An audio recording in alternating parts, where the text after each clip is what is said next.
This is the Late Round Podcast with your host, JJ Zacharisa.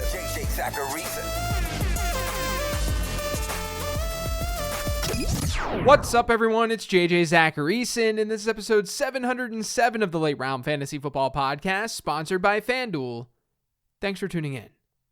We had another pretty good week on the Sleeper Show last week. Kenyon Drake had a huge outing, Kenneth Gainwell found the end zone, Jeff Wilson was a top 10 running back, Noah Fant, Isaiah Likely, and Cade Otton were all decent streaming options. Josh Palmer had 106 receiving yards. Even Terrace Marshall got it done with a top 20 performance. With that being said, even though I did call out Justin Fields as someone to play who is rostered in more than 50% of leagues, the backup streamer was Marcus Mariota, and he was trash. Ravens wide receivers, they weren't very good. And the Chiefs went away from the run game completely, so Isaiah Pacheco was not relevant. More on him in a bit, though. Overall, it was definitely a good week. I would absolutely love for each week to go as well as it did in week 9. That's just not possible given the type of players that we're working with. But over the last few weeks, things have been strong, so let's hope regression does not hit all at once this week. Before getting to those sleepers this week, I want to remind you about the GMC Sierra Mountain Climber Pick'em, a free-to-play contest series that gives you a chance to win a share of $10,000 in FanDuel site credit every Sunday, courtesy of GMC. Here's how it works. Every Sunday during the NFL season, you'll have a chance to answer questions based on the day's 1 p.m. and 4:25 p.m. games. The more questions you answer correctly, the higher up the mountain you'll move. If during any week you answer every question correctly for a perfect score, you'll reach the summit and you'll win your share of $10,000 in site credit. The contest series is now live, so head to fanduel.com/free/contest/GMC to start climbing the mountain. We'll kick things off as we do each week with players rostered in 10 to 50% of Yahoo leagues. My favorite streamer this week at quarterback, Jimmy Garoppolo, the guy I talked about on the 15 transactions episode. I don't think he's in some smash spot, so temper expectations. But Jimmy G has scored 16 to 18 fantasy points in each of his last 3 games. The 49ers have the third highest implied team total on the week, according to FanDuel Sportsbook. And the Chargers, his opponent, they're pretty average against quarterbacks in adjusted fantasy points allowed. If you need someone to just give you some fantasy points, I think Jimmy G is your guy. Moving on to running back. I know people are probably sick of the Chiefs' backfield and me talking about it, but this could finally be Isaiah Pacheco's week. We've seen the Chiefs play 2 games since switching up their backfield snap shares. Basically 2 games since Clyde Edwards-Helaire stopped being their main running back. And those 2 games were against the 49ers and the Titans, 2 really tough matchups for running backs. The Jags are not that. They're the 10th friendliest matchup for running backs in adjusted fantasy points allowed. And the Chiefs have a higher likelihood to not totally abandon the run game against them like they did against the Titans last week. Pacheco has now played more snaps than CEH in consecutive games, and I think he's okay enough as a flex option this week if you need a bye week fill-in.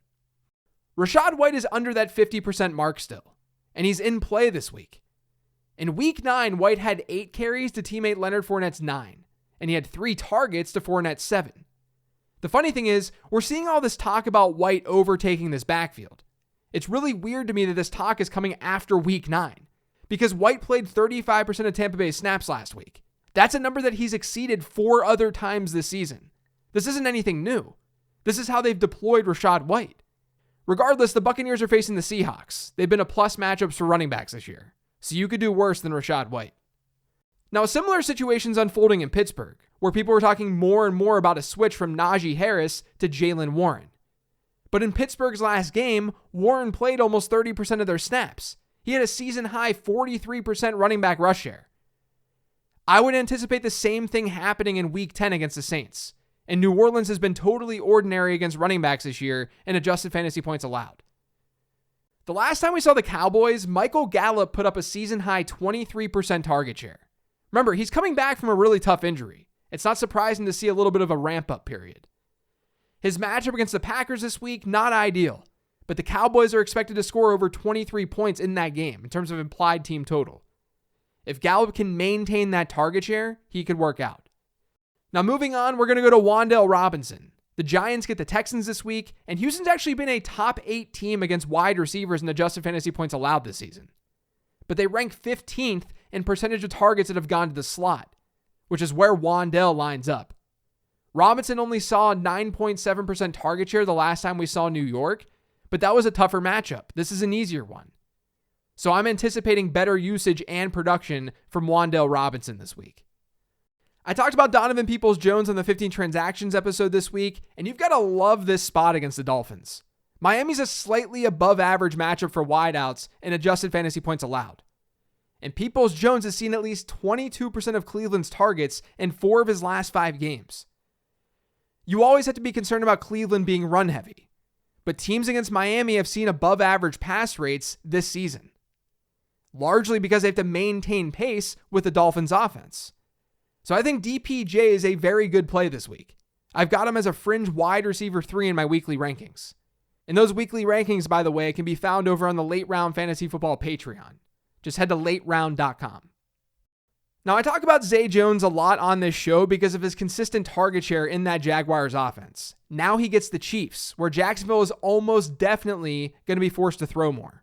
In fact, Kansas City has unsurprisingly faced the 3rd highest pass rate in football this season. And that's resulted in an adjusted fantasy points allowed rank that's 11th best for wide receivers. So Zay, who's still about at a 19% target share in the season, he works. Though I will say, if he can't perform this week, it's going to be tough to trust him moving forward. Keenan Allen's status, it's up in the air once again. And if he doesn't go, you'll want to play Josh Palmer. But Palmer's rostered in more than 50% of leagues. So you could always move to DeAndre Carter or Michael Bandy. Bandy's a deeper sleeper. He's rostered in fewer than 10% of leagues. Very few leagues have Michael Bandy rostered. Carter's the more traditional play here. He saw 14% of LA's targets this past week, and he played 60% of his snaps from the slot. The Chargers get San Francisco, and the 49ers have been below average against the slot this year. So you could go that route this week. You could go with DeAndre Carter. And I would argue that you could still go with him even if Keenan Allen plays. And Bandy played as the team's 3rd wideout this past week. He actually saw more targets than DeAndre Carter. So if you want a deep option, you could go Bandy as long as Allen is sidelined. If Allen plays, you can't play Bandy. There hasn't been a whole lot of chatter around Jarvis Landry, but he was reportedly close to returning this past week. I actually don't think that he's a bad dart throw type ad right now with Michael Thomas done for the year.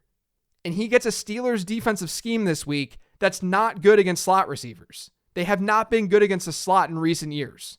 Even this year, they haven't been that good. So keep an eye on Jarvis Landry. Keep an eye on those New Orleans practice reports. Terrace Marshall, he's now an obvious play from this tier. At least I think so. He's seen a 20% plus target share in each of his last 2 games, and the Panthers get the Falcons again.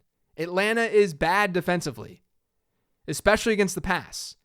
No team has allowed more fantasy points per game to wideouts and adjusted fantasy points allowed this year than the Falcons. The Falcons are giving up 10 points over expectation per game to team wide receivers, meaning a group of wide receivers is walking away from that matchup against Atlanta on average with 10 more fantasy points as a team than their season-long average. That makes Marshall a pretty good play.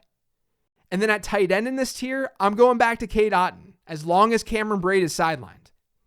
Since Brate's injury, no tight end in football has run more routes than Cade Otton. And it's not even close. The Buccaneers are using him as their primary pass-catching tight end, and the Buccaneers are the pass-heaviest team in the league. Now he gets Seattle, a top 5 matchup for tight ends in adjusted fantasy points allowed. So if Cameron Brate does not go, Otton is a great streamer. The second and final tier consists of players rostered in less than 10% of Yahoo leagues, so we're digging deep here. And admittedly, I don't have a ton of players this week from this tier. The first is another quarterback streamer, and it's PJ Walker. I don't feel great about Walker after last week's showing. But like I said with Terrace Marshall, Atlanta has been really bad defensively this year. They're the 3rd best matchup in adjusted fantasy points allowed to quarterbacks. Justin Herbert's Week 9 performance, that was actually the worst of any quarterback against Atlanta this year. And he was missing his top 2 wide receivers. And he still scored 12 fantasy points. It wasn't like it was a totally worthless performance. I'm not expecting the same type of shootout this week between Carolina and Atlanta like we saw a couple of weeks ago.